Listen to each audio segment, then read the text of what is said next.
होसपेठ ग्रामपंचायतीच्या विकास कामात अडथळा करणाऱ्या उपसरपंचासह 5 सदस्य अपात्र, पुणे विभागीय आयुक्तांचा दणका।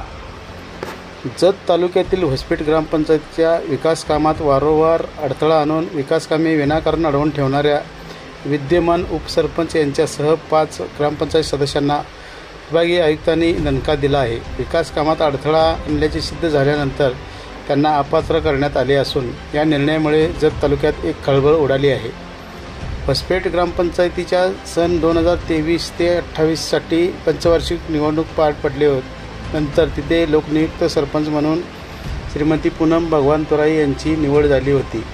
त्यांनी आपला कार्यभार स्वीकारल्यानंतर गावच्या विकासासाठी विविध विकासकामे शासनाच्या माध्यमातून राबवण्याचा निर्णय घेतला। त्या दृष्टीने अनेक प्रस्ताव तयार करून ते मंजूर करून घेत गावच्या विकासाला बळकटी देण्याचा प्रयत्न करत होते, परंतु गावातील 6 सदस्यांनी अशासकीय विकास कामात अडथळे आणण्याचा प्रयत्न केला।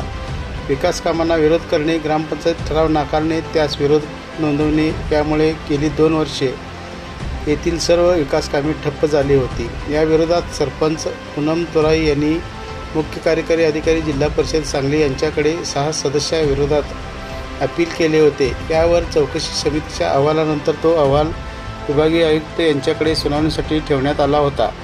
दरम्यान या प्रकरणी विभागीय आयुक्त डॉक्टर चंद्रकांत कुलकर्णीवार पुणे विभाग यांनी या प्रकरणात चौकशी व ऑनलाईन सुनावणी घेत कर्तव्यात कसूर केल्याप्रकरणी होसपेठ ग्रामपंचायतीच्या 6 सदस्यांना अपात्र करण्यात येत असल्याचा निर्णय गुरुवारी दिला आहे।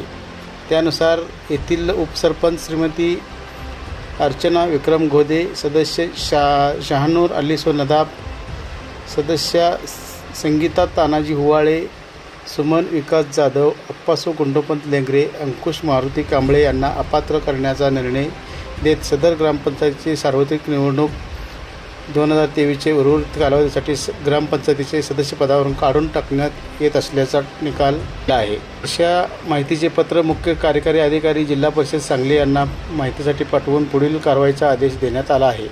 या निकालानंतर सत्ताधारी गटातील फटाके फोडून आतषबाजी करून आनंद उत्सव साजरा करण्यात आला।